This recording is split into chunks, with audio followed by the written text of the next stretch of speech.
Efesus pasal yang ketiga, ayat yang ke-18 sampai ayat yang ke-19 bagian A. Efesus pasal 3 ayat 18 sampai ayat yang ke-19 bagian A. Kita akan membaca dua ayat ini secara bersama-sama. Hitungan yang ketiga, 1, 2, 3. Aku berdoa supaya kamu bersama-sama dengan segala orang kudus dapat memahami betapa lebarnya dan panjangnya dan tingginya dan dalamnya kasih Kristus, dan dapat mengenal kasih itu sekalipun ia melampaui segala pengetahuan. Demikian kebenaran firman Tuhan. Berbahagialah setiap kita yang membaca, merenungkan, melakukan kebenaran firman Tuhan di dalam kehidupan hari lepas hari. Bapak Ibu Saudara dikasihi oleh Tuhan, sore hari ini kita akan merenungkan satu tema tentang kasih tak terbatas. Kasih tak terbatas. Di dalam dunia pendidikan pun kadang-kala mengenal yang namanya tak terbatas, tak terhingga, ya. Matematika misalnya, kalau saudara yang sedang belajar tentang matematika, bilangan dalam matematika, maka ada istilah yang kemudian angka yang tak terhingga. Walaupun sebetulnya ya, segala sesuatu yang Tuhan ciptakan, tidak ada yang tidak, atau segala sesuatu yang Tuhan ciptakan pasti ada batasnya. Kita manusia sendiri yang sebetulnya tidak mampu memahami angka yang ada, atau seringkali kita memahami, mengenal bahwa ruang angkasa secara ilmiah, maka orang mengatakan ruang angkasa dianggap tidak memiliki batas. Karena itu tidak mudah bagi manusia untuk menghitung bintang di langit atau menghitung pasir di laut. Dianggap tidak terbatas, padahal benda-benda tersebut adalah ciptaan Allah. Tetapi kita tidak mampu memahami akan benda-benda yang Tuhan ciptakan. Atau kita mungkin berpikir bahwa imajinasi kita manusia, kita berpikir bahwa imajinasi kita sesuatu yang tidak terbatas bagi manusia. Kenapa? Karena dia bisa mengimajinasikan apapun yang tidak orang lain mampu imajinasikan, maka orang-orang tertentu mampu mengimajinasikan. Oleh sebab itu, di dalam kehidupan manusia seringkali menganggap bahwa imajinasi adalah salah satu hal yang tidak terbatas. Demikian juga dengan kasih, katanya. Suatu ketika suami istri sedang berbicara, istrinya berkata kepada suaminya, istrinya berkata begini,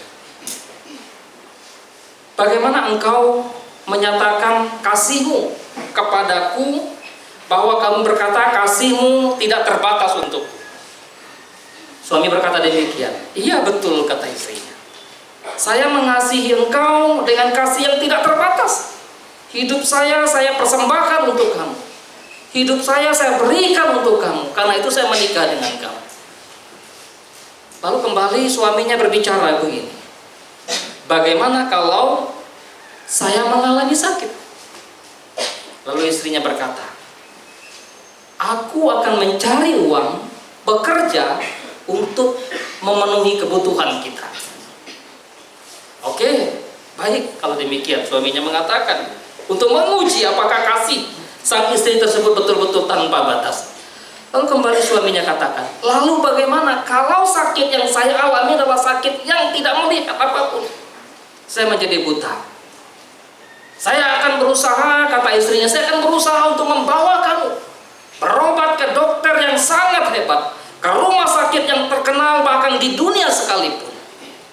Saya akan membawa kamu ke sana. Kasih saya lebih besar dari kasih siapapun terhadap kamu, termasuk terhadap kasih ibumu kepadamu. Sang istri menantang suami dan sekaligus menantang mertuanya. Oke, kalau begitu kita datang kepada ibu, kita tanyakan. Lalu istri tersebut bertanya kepada mertuanya, Ma, andai kata anak mama, sang suami saya ini mengalami sakit yang buta, apa yang mama lakukan untuk menyatakan kasih mama yang besar itu terhadap anak mama? Sang mama sambil tersenyum. Saya akan berikan mata saya, menggantikan mata anak saya. Sang istri tertunduk malu. Sang menantu tertunduk malu. Bapak Ibu Saudara yang dikasihi oleh Tuhan kita Yesus Kristus, maka kasih manusia sebesar apapun, sehebat apapun manusia mengasihi sesamanya, tetap memiliki yang namanya keterbatasan. Bagaimana dengan kasih Allah? Inilah yang akan kita renungkan dalam bacaan yang tadi kita baca dari surat Paulus yang ditujukan kepada Timotius, yang ditujukan kepada jemaat di Efesus. Jemaat di Efesus diberitahukan oleh Paulus tentang bagaimana kasih Allah itu. Maka Paulus menggambarkan tentang kasih Allah di dalam suratnya dengan satu dimensi yang sungguh luar biasa. Apa yang disampaikan oleh Rasul Paulus di sana? Bahwa kasih Allah adalah kasih yang begitu luar biasa, lebarnya, panjangnya, dalam dan tingginya. Betapa dalam, betapa lebar, betapa panjang, dan betapa tingginya kasih Kristus itu. Kalau kita ada di dalam satu lingkup, di dalam satu ruang kasih itu, maka kita tidak akan pernah menemukan ujung kasih Allah. Kalau kita ada di dalam ruangan kasih Allah, kita tidak akan pernah menemukan akan dalamnya kasih Tuhan. Kita tidak akan pernah menemukan sampai di mana batas atas kasih Tuhan, sampai di mana lebarnya kasih Allah. Karena itu, ketika bicara lebarnya kasih Tuhan, Paulus mau mengatakan bahwa cukup untuk mencakup banyak orang. Kasih Allah cukup untuk mencakup banyak orang. Bukan hanya kasih yang kemudian diberikan setelah Kristus datang, tapi juga kasih Allah bagi manusia yang hadir sebelum Kristus, bagi manusia yang ada ketika Kristus, dan bagi manusia yang akan lahir setelah Kristus naik ke surga. Betapa panjangnya kasih Tuhan, cukup panjang untuk menjangkau manusia yang jauh dari Allah. Ketika manusia merasa jauh dari Tuhan dan tidak mungkin dihampiri oleh kasih Allah, maka Paulus mengatakan kasih Allah cukup panjang untuk menjangkau saudara dan saya yang terhilang, yang tersesat. Oleh sebab itu kasih Allah mampu membawa kita pulang ke dalam pelukan kasih-Nya. Kasih Allah cukup dalam, dan cukup dalam untuk para pendosa dan bahkan pendosa yang terpuruk, yang terhina, yang sedang tidak berdaya di dalam keberdosaan mereka. Kasih Allah cukup dalam. Bahkan ketika manusia berada di kondisi yang mati, dalam kondisi yang mengalami maut sekalipun, di mana tidak ada satupun manusia yang mampu mengangkat manusia yang lain, maka kasih Allah yang dalam itu mampu membawa manusia untuk kembali berada di satu titik, yaitu kemuliaan yang Tuhan berikan kepada mereka.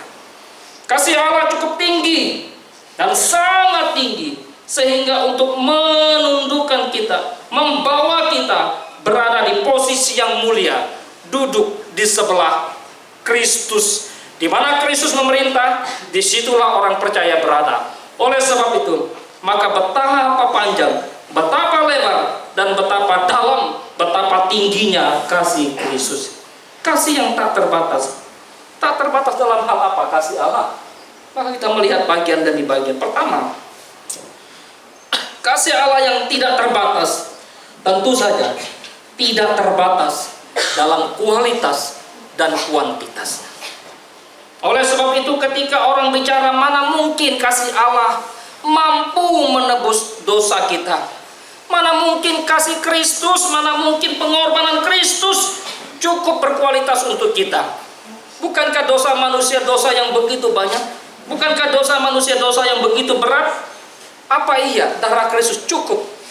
Bapak Ibu Saudara yang dikasihi oleh Tuhan Yesus Kristus, maka di dalam tulisan kitab Ibrani pasal yang ke-9 ayat 13-14, sebab jika darah domba jantan dan darah lembu jantan dan percikan abu lembu muda menguduskan mereka yang najis sehingga mereka disucikan secara lahiriah. Ayat 14 berbunyi demikian, Betapa lebihnya darah Kristus yang oleh Roh yang kekal telah mempersembahkan dirinya sendiri kepada Allah sebagai persembahan yang tak bercacat, akan menyucikan hati nurani kita dari perbuatan-perbuatan yang sia-sia, supaya kita dapat beribadah kepada Allah yang hidup. Inilah gambaran bagaimana kualitas akan cinta kasih Allah, kualitas akan kasih Allah yang tidak terbatas. Dia sangat berkualitas. Darah Kristus berkualitas dari darah manusia berdosa manapun.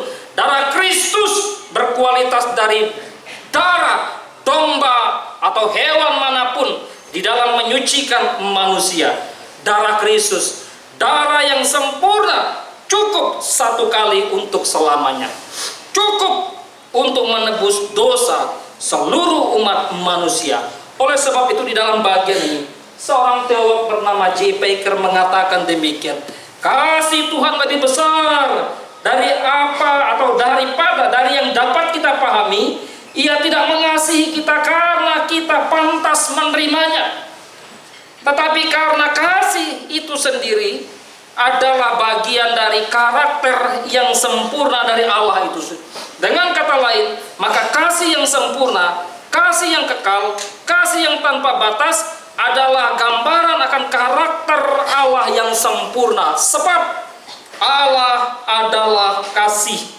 Di dalam tulisan Rasul Yohanes, kalau kita membaca, maka Yohanes menulis bagian ini di dalam suratnya.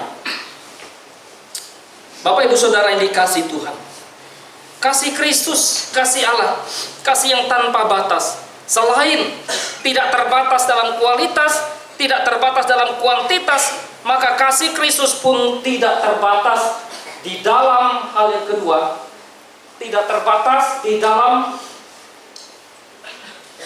waktu, tidak terbatas oleh tempat. Dia tidak dikurung oleh waktu, dia tidak dibatasi oleh tempat. Di mana kasih Kristus tidak berada? Kasih Kristus, kasih Allah yang tidak terbatas, tidak dikurung oleh ruang dan waktu, tidak dikurung oleh tempat. Di negara mana tidak ada kasih Allah? Di dunia mana yang tidak ada kasih Allah? Kasih Allah ada di tiap-tiap negara, kasih Allah ada di tiap-tiap bangsa, kasih Allah ada di tiap-tiap kota, kasih Allah bahkan sampai ke pelosok desa sekalipun. Oleh sebab itu maka Yohanes dalam tulisannya pasal 3 ayat 16, karena begitu besar kasih Allah kan dunia ini, dunia Allah kasih. Kasih Allah bukan saja ada di tempat-tempat atau di wilayah, di daerah, tetapi juga kasih Allah masuk ke dalam hati manusia, ke dalam relungan hati manusia yang paling dalam sekalipun. Di sana juga ada kasih Allah.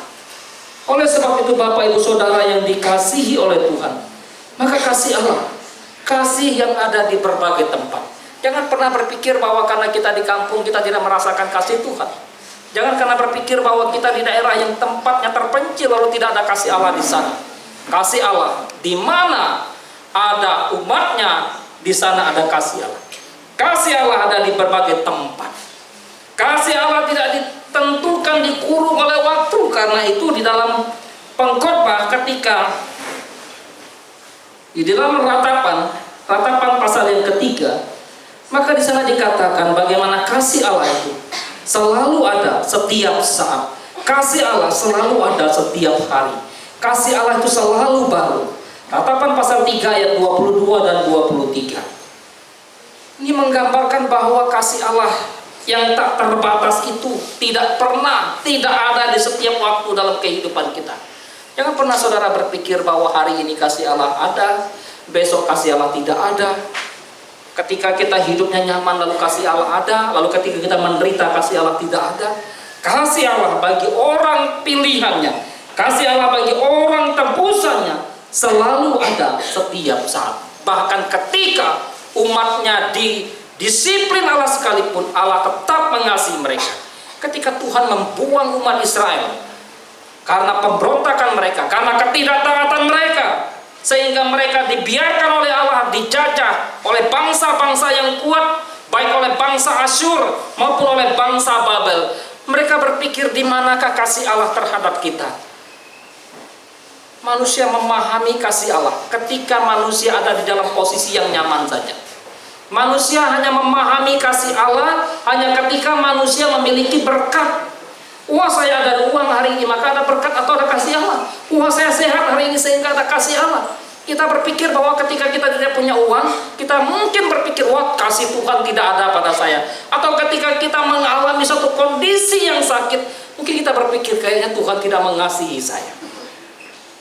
Kasih Tuhan terhadap umatnya senantiasa ada setiap waktu.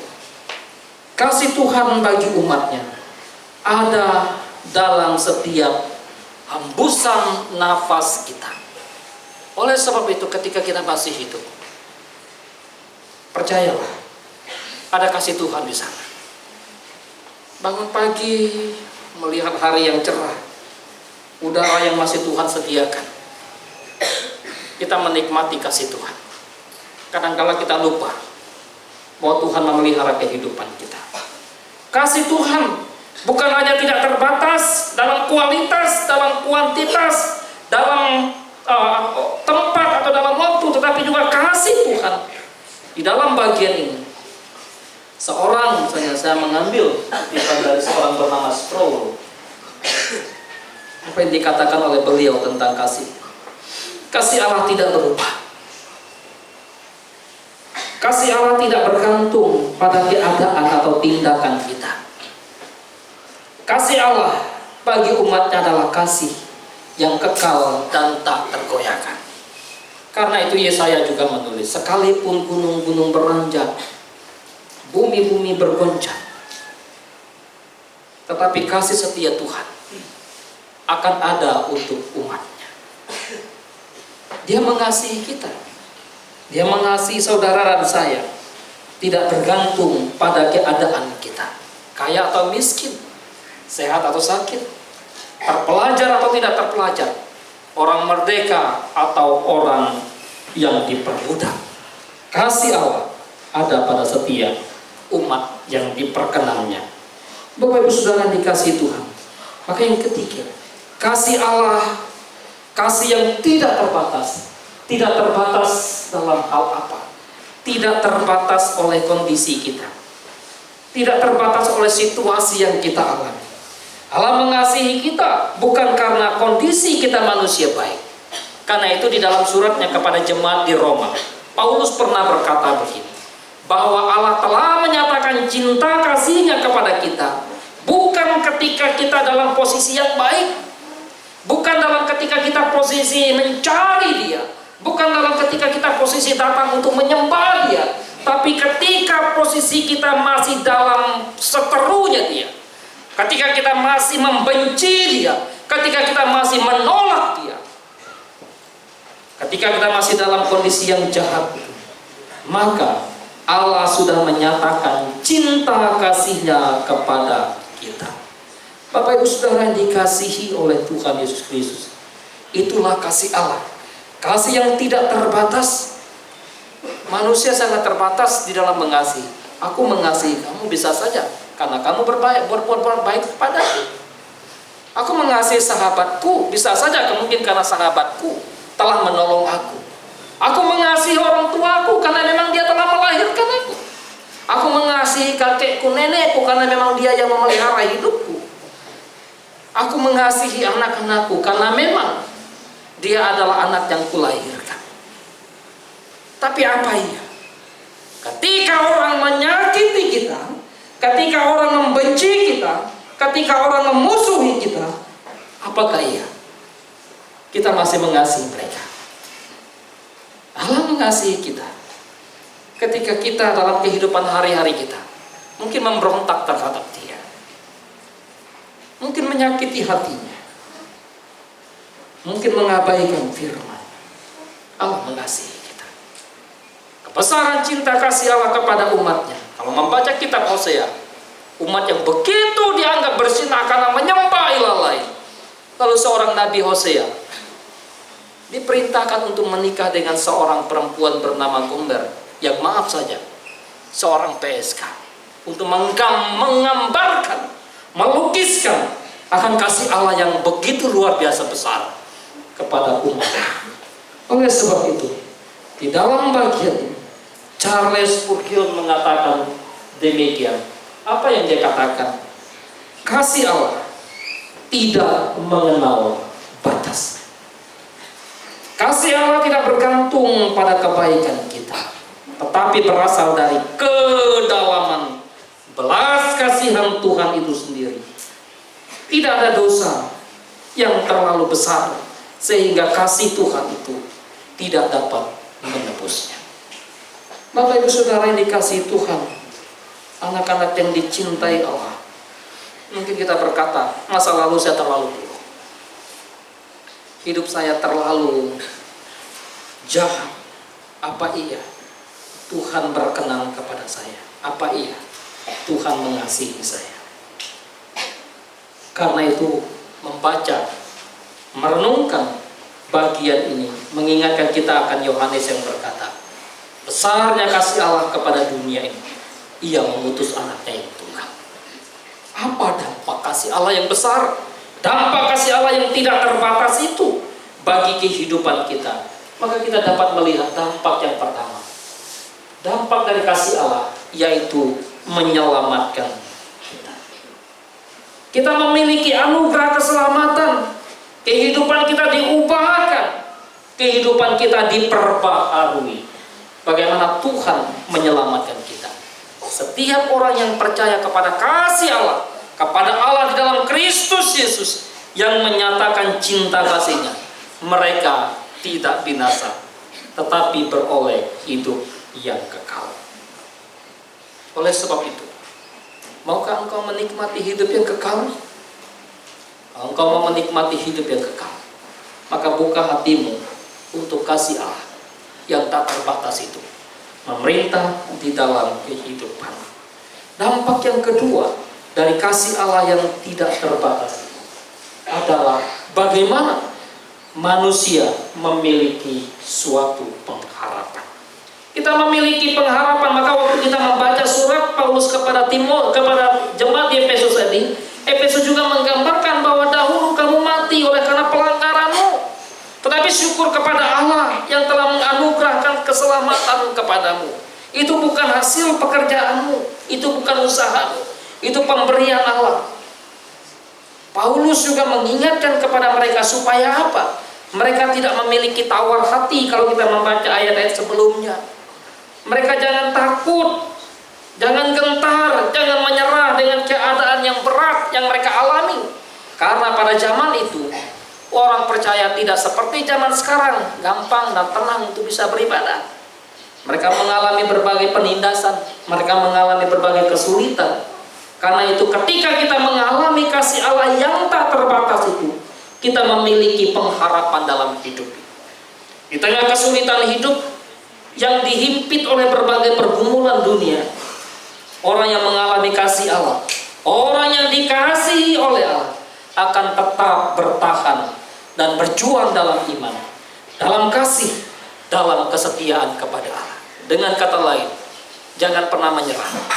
Di dalam situasi kondisi sulit apapun hidup yang engkau alami, ingat, engkau tidak sendiri. Engkau memiliki Allah yang menyertai. Hal yang ketiga, dampak dari kasih Allah di dalam atau bagi kehidupan kita orang percaya, yaitu kita memiliki suatu persekutuan dengan Allah dan persekutuan dengan orang percaya lain. Oleh sebab itu, maka di dalam doanya Paulus mendorong orang percaya supaya mereka bersama-sama dengan segala orang kudus, dengan segala orang percaya lainnya, untuk memahami, mengerti, dan bahkan mengenal kasih Allah yang secara manusia melampaui pengetahuan mereka. Tetapi hal itu dapat mereka rasakan, dapat mereka hidupi, yaitu melalui suatu persekutuan yang indah dengan Tuhan. Tanpa kasih Allah yang tidak terbatas yang dianugerahkan kepada kita, tidak mungkin kita bersekutu dengan Tuhan. Kita nggak akan mungkin bisa berdoa kepada Bapa, menyapa Bapa, ya Aba, ya Bapa, kalau tidak ada kasih Allah yang ada di dalam diri kita. Nggak mungkin manusia bisa mengenal Allah dengan baik, Nggak mungkin manusia bisa berelasi dengan Tuhan kalau tanpa kasih Tuhan.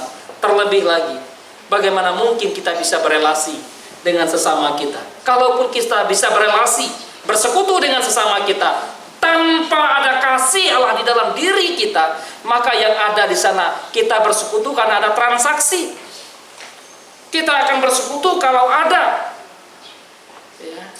kompensasi. Tapi kalau kita hidup betul-betul mengenal dan memiliki kasih Allah, kita bisa bersekutu seorang dengan yang lain. Orang yang memiliki kasih Allah yang tak terbatas dalam diri mereka, mereka akan mampu bersekutu seorang akan yang lain, sekalipun banyak perbedaan. Mungkin ada perselisihan, mungkin ada pertengkaran, mungkin ada pertikaian. Karena itu, kasih Allah mempersatukan, mempersekutukan seorang akan yang lain. Orang bisa beda warna kulit, bersekutu karena kasih Allah yang mempersekutukan. Orang bisa beda pendidikan, beda pemahaman, beda pengetahuan, tapi bisa bersekutu satu dengan yang lain. Orang bisa beda tingkat ekonominya, tapi bisa bersekutu satu dengan yang lain. Kenapa? Karena satu, yaitu kasih Kristus. Maka di dalam surat Paulus, tidak ada lagi orang merdeka, tidak ada lagi budak, tidak ada lagi hamba, tidak ada orang yang Yunani, tidak ada orang Yahudi, tidak ada yang terpelajar, tidak ada juga orang yang tidak terpelajar. Di dalam Kristus, di dalam kasih Kristus, semua sama. Inilah yang harus dipahami. Maka ketika gereja mulai membuat tembok, wah gereja ini hanya untuk misalnya kulit tertentu, hanya untuk orang kelas tertentu, gereja sudah tidak lagi melihat akan cinta kasih Allah yang mempersekutukan, yang mengikat seorang akan yang lain. Bapak Ibu Saudara yang dikasihi oleh Tuhan kita Yesus Kristus, bagaimana kita mengalami kasih Allah yang kekal, kasih Allah yang sempurna, kasih Allah yang besar itu? Paulus memberikan jawaban di sana. Aku berdoa. Jadi mau mengalami kasih Allah yang besar, yang kekal itu, berdoalah kepada Tuhan, memohonlah pada Tuhan agar Tuhan memberikan anugerahnya yang besar kepadanya. Jemaat Efesus, jemaat yang sudah mengenal Tuhan, tapi untuk mengenal, memahami, menghidupi kasih Allah itu tidak boleh berhenti pada satu titik, udah cukup. Tidak, mereka harus terus-menerus berjuang untuk mengenal kasih Allah itu. Oleh sebab itu, bagaimana kita mengenal kasih Allah, bagaimana kita menghidupi kasih Allah, bagaimana kita memahami kasih Allah selain berdoa, maka kita perlu bersekutu seorang akan yang lain tadi. Apa yang Allah nyatakan dalam diri seseorang, itu akan di-sharingkan, akan dibagikan, akan disaksikan. Kalau kita tidak bersekutu satu dengan yang lain, kita terlalu menutup diri, bersekutu seorang diri tanpa mau bersekutu dengan yang lain. Bagaimana orang lain bisa melihat kasih Allah yang ada dalam dirimu? Bagaimana orang lain bisa melihat kasih Allah yang ada di dalam diri kita? Karena itu, engkau sudah mengalami kasih Allah, saksikan kasih Allah itu kepada teman-teman, kepada saudara-saudara. Kita memahami kasih Allah, kita memiliki kasih Allah, kita mengenal kasih Allah. Untuk bisa memahami, mengenal, dan bahkan mengalaminya, kita perlu menyadari diri kita akan orang berdosa. Hanya orang berdosa yang sadar akan dia orang berdosa lah yang kepadanya Allah berbelas kasihan. Orang berdosa yang tidak pernah menyadar bahwa dia adalah orang berdosa, bagaimana mungkin Allah menyatakan kasih-Nya kepada mereka? Karena itu Yesus berkata, bukan orang sehat yang memerlukan tabib, bukan orang sehat yang memerlukan dokter, tapi orang sakit yang memerlukan dokter. Bukan orang yang merasa diri benar yang memerlukan anugerah Allah, tapi orang yang sadar bahwa dirinya adalah orang yang berdosa, dialah yang mengalami kasih Allah. Itulah ketika Daud berdosa dan ditegur oleh Nabi Nathan, dia bersujud dan bertobat. Beda dengan Saul yang tidak pernah menyadari akan dosanya. Bagaimana Allah menyatakan kasih kepada Daud ketika dia bertobat, ketika dia menyesal di dosanya. Bagaimana seorang pemungut cukai yang datang berdoa sangat kontras dengan seorang Farisi yang datang berdoa. Orang Farisi berkata, aku ini orang benar, Aku datang beribadah, aku datang melayani Engkau, aku memberitakan firman, aku memberikan uangku untuk dipersembahkan. Sementara seorang pemungut cukai berkata, aku ini orang berdosa yang tidak layak di hadapan Allah. Maka ketika kedua-duanya pulang, Alkitab mencatat seorang pemungut cukai kembali memuliakan Allah dan dibenarkan oleh Tuhan. Kedua orang penjahat yang tersalib di sebelah kiri dan di sebelah kanan Tuhan Yesus sama-sama penjahat. Tetapi yang seorang menyadari bahwa dia adalah manusia yang berdosa, yang tidak layak di hadapan Allah, sehingga dia berkata, ingatlah aku, ya Yesus, jika engkau datang sebagai Raja. Maka Yesus katakan, hari ini juga engkau ada bersama-sama dengan aku di dalam Firdaus. Oleh sebab itu, kasih Allahnya yang diberikan kepada orang yang mau berdoa, memohon pengertian, hikmat, dan bijaksana. Kasih Allah yang tak terbatas itu hanya diberikan kepada mereka yang mau bersekutu dan membagi hidup mereka seorang akan yang lain. Kasih Allah diberikan kepada manusia berdosa yang sadar bahwa saya manusia berdosa, saya perlu pertolongan Allah, saya perlu kasih Allah. Oleh sebab itu, maka hari ini kita mengingat akan penderitaan Kristus, pengorbanan Tuhan Yesus yang telah menyelamatkan kita melalui kayu salib. Kita tundukkan kepala, kita berdoa.